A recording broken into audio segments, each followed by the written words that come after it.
Hello, hello, hello. This is Zach Spicer with JTNS coming to you this month talking about let's work it like it's hot. So getting into it, right? They want to remove this terminology of like it's hot, right? But any job we do out there, starting whether it's storm work, regular work, whatever it is, we got to do our basic job brief, right? You do the OSHA thing, you got the HE SWEP, right? Hazards, energy source, or energy source controls, special precautions, work procedures, last but not least PPE. Now you apply to the APPA rule book, you got the emergency response thrown in there as well. So that puts everybody on the same page. Everybody understands what we're doing. It's a whole lot better when everybody's pulling in the same direction, right? Of course, we got to make sure everybody understands what voltage we're dealing with, because you hear journeyman linemen out there and you maybe assume distribution side of things, but you got transmission hands, underground, overhead. So make sure from service guys all the way up to the transmission guys, everybody understands what energy source we're working with, whether it be high voltage, low voltage, secondary voltage. And then with your maximum fault current, of course, that right there, man, best thing you can do is holler at your engineers and them fellas like that. They've got to get them calculations out for all your FR and stuff, so they'll know your maximum available fault current. So like I said, one of the best things that we need to do in order to keep people from getting hurt, injured, all that good stuff, is remove that like it's hot. There's no time you need to go out there and go, I'll tell you what, you got a line on the ground, you got a breaker down or a breaker hander down, and you go, I'll tell you, just to be safe sided, throw them rubber gloves on. So is it hot or not, man? I mean, if you really think about it, if you put them rubbers on and walk up on it on the ground, you got step potential if you really thought it was hot. So that's the issue here. It's a gray area, right? We want it black or white. It's either energized or it's not energized. The only way we know that it's not energized is to open, test, ground, and tag, right? That lockout, tag out order.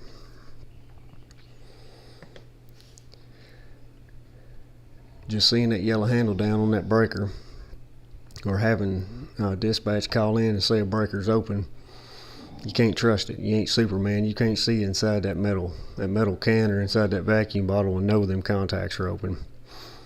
So the best way to approach this stuff, it's energized or it's de-energized. Now, I'm not going to sit here and tell y'all how to do your job. Obviously, you boys are professional, or y'all people are professional out there. Do your thing. Company policy, whether it's an A-switch, hotline tag, however y'all do it to get your protection in place before you going up there. Then obviously get your PPE, hard hat, gloves, sleeves, safety glasses, all that good stuff. I would say that everybody's probably doing all that, which is awesome. Now, whether or not everybody's actually always testing your gloves for use them, maybe a different story, but make sure you test those things. And then when you get into that good work position and use ample cover up, dude, one of the biggest things I've seen turn around is those guys that two guts in a blanket. I can do anything from an A1 to a C7. Don't be that guy. You need more cover up. Come ask for more cover up. All right?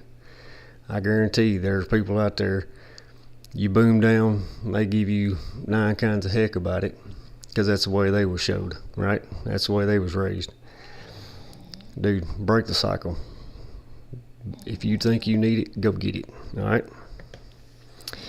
Now, when working in that energized situation, of course, get your clearance, glove up, PPE, good cover up, get in a good working position, right? You know, linemen out there that set up a bucket a certain way or a certain position is because it's like not just a science, it's an art to it. You got to get yourself in a good position where you're going to get 2 blocked and hold 9 yards. The other option we have, de-energized. Now notice I said de-energized. I didn't say dead.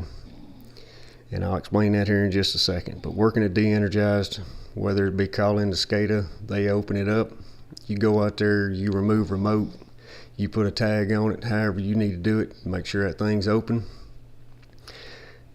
You get your source side under control, but we always got to be careful and mindful of the back feeds, right? Whether it be weird transformer banks down the road, even inside big commercial building stuff back feed. So be careful of that. And of course, you got generators at the houses nowadays. So get that visible opening point. Make sure you got a good testing device. Put your grounds on. So speaking of visible opening points, right? That visible opening point is something open cutout, dropping stingers, dropping risers, thing like that. Now, an open cutout, honestly, my 2 cents in my opinion on this, I've seen instances where it'll bleed through that porcelain. So I don't really enjoy just an open cutout. I'd rather go ahead and take that stinger off the high side of it.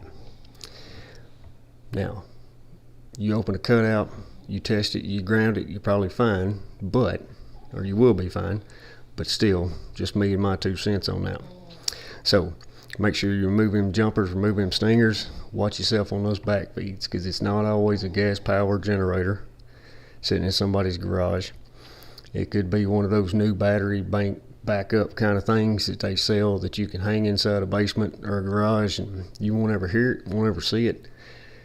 If it ain't wired right, it'll backfeed on you out through that meter, right? By the way, you probably want to test for voltage before you decide to slap them grounds on. Now, I know some of y'all possibly go, well, you got 3 steps. You got open, test, and ground. I just slap a set of grounds on there, and I've accomplished all 3 steps in one, haven't I?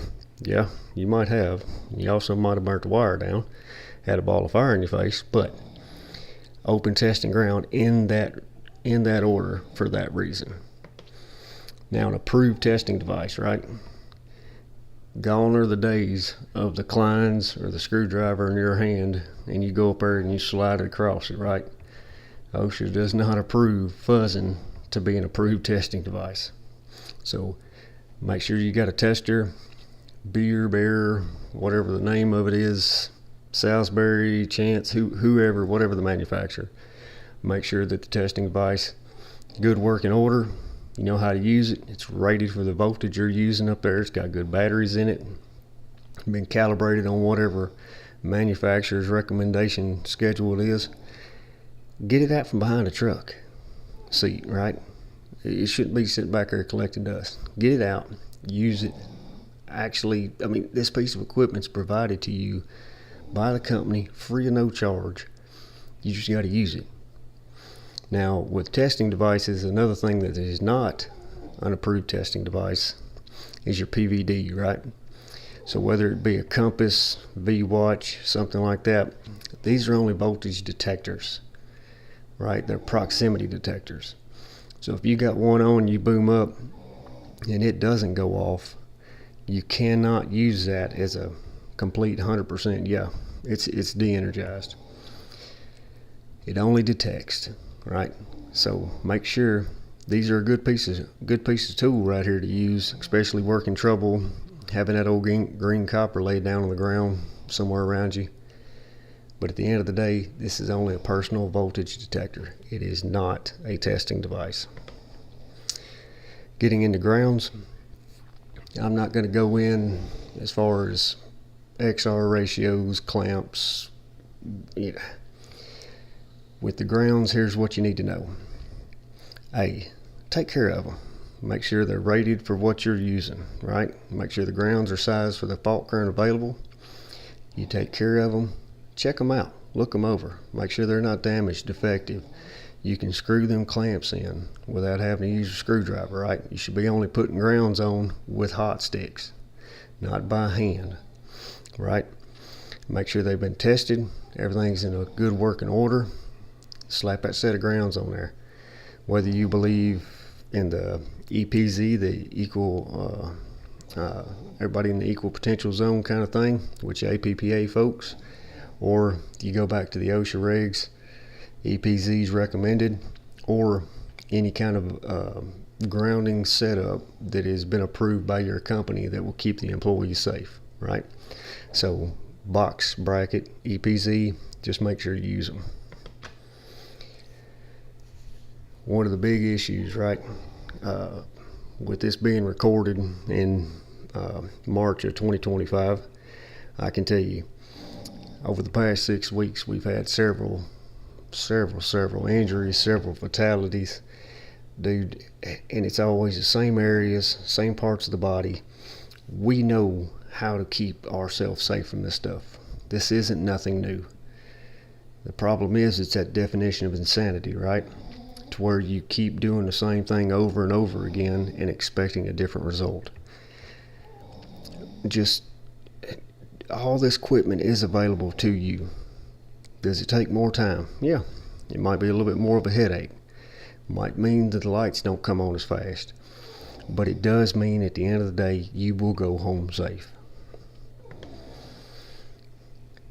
Like I said at the very beginning of this presentation, that like it's hot. We need to remove that from our vocabulary. It is either energized or it is de-energized. There's no like. Nobody that I've ever talked to is going to go out, stand on, the grass, stand on the ground out there and put rubber gloves on and work primary standing on the ground. We just don't do that. We hop in the bucket, we're insulated, we're isolated kind of thing, right? So I don't understand why people want to put gloves on and walk up and pull stuff out from under trees and stuff like that.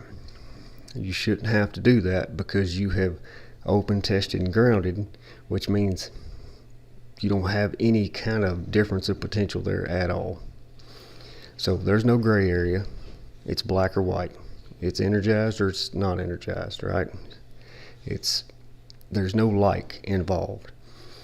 So make sure when you're out there working, whether it be every day, normal day work, changing out your A1s, don't get comfortable, don't get copacetic, don't get overconfident, or you're out there running that storm work, chasing them storms, tramping around, whatever you do, take care of yourself, protect yourself. Greatly appreciate your time this month. Hope you enjoyed it. Looking forward to next month. If you got any questions, comments, thoughts, please reach out to us at JTNS. Thank you. Have a wonderful day. Stay safe, folks.